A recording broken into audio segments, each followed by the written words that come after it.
নমস্কার বন্ধুরা, আমি শ্রাবণী। আমি চলে এসেছি আরও একটি রেসিপি নিয়ে। চলো রেসিপিটি তাহলে একবার দেখে নিই। আজকের রেসিপি চানা মশলা। এই রান্নাটি আমি কাবলি চানা দিয়ে বানাবো। এই রান্নাটি আমি পেঁয়াজ রসুন ছাড়া নিরামিষভাবে বানাবো। কাবলি চানা রান্না করতে গেলে প্রথমে তাকে ভালো করে ধুয়ে নিয়ে 7 থেকে 8 ঘন্টা জল দিয়ে ভিজিয়ে রাখতে হয়। আমি 7 থেকে 8 ঘন্টা জল দিয়ে কাবলি চানাটা ভিজিয়ে রেখেছিলাম। কাবলি চানা সেদ্ধ করার সময় আমি একটা তেজপাতা, দারচিনি আর সামান্য পরিমাণে ঘি দিয়ে প্রেসার কুকারে 2টো সিটি মেরে সেদ্ধ করে নিয়েছি।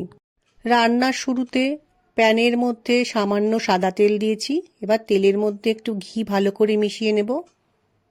যাদের ঘি খাওয়া বারণ আছে তাদের ঘি দেওয়ার দরকার নেই। এবার একটু গোটা জিরে ফোড়ন দিলাম, অল্প পরিমাণে হিং দিলাম। ফোড়নে একটা শুকনো লঙ্কা দিয়ে খুব ভালো করে ভেজে নিয়েছি। একটা বড় টমেটো আমি হাত দিয়ে একটু স্ম্যাশ করে নিয়েছি। এই টমেটোটা তেলের মধ্যে দিয়ে একটু ভাজতে হবে যতক্ষণ না টমেটোর কাঁচা গন্ধটা যায়। একটু সময় রান্না করার ফলে টমেটোর গন্ধ চলে গেছে। এই সময়ে আমি সেদ্ধ করে রাখা কাবলি চানা তেলের মধ্যে দিয়ে খুব ভালো করে মিশিয়ে নেব। কাবলি চানা যেহেতু আমি খুব ভালোভাবে সেদ্ধ করে নিয়েছি, সেজন্য রান্নাটা করতে আমার বেশিক্ষণ সময় লাগবে না।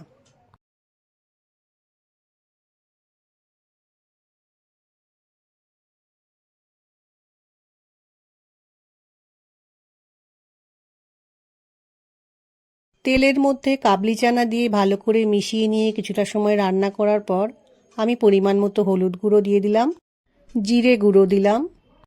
এবার দিয়ে দিলাম ঝালের জন্য লঙ্কা গুঁড়ো। রান্নায় যাতে ভালো কালার হয় সেজন্য একটু কাশ্মীরি মির্চ পাউডার দিলাম, ধনে গুঁড়ো দিলাম। এবার দিলাম পরিমাণ মতো নুন। এই রান্নাটা মশলা দিয়ে কষানোর সময় যাতে পুড়ে না যায় সেজন্য অল্প পরিমাণে জল দিয়ে কাবলি চানার সাথে সমস্ত মশলা ভালো করে মিশিয়ে একটু সময় রান্নাটা কষিয়ে নেব।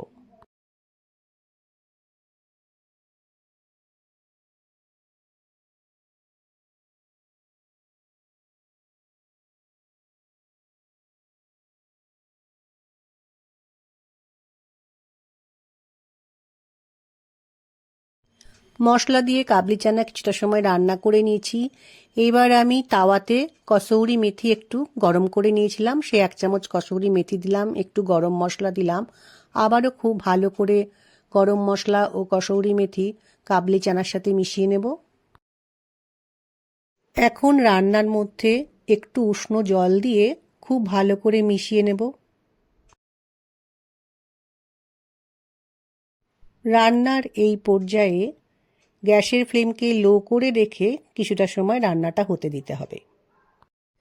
অল্প মৌরি, একটু ধনে, একটা স্টার আনিস আর একটা ছোট এলাচ তাওয়াতে একটু গরম করে গুঁড়ো করে নিয়েছি।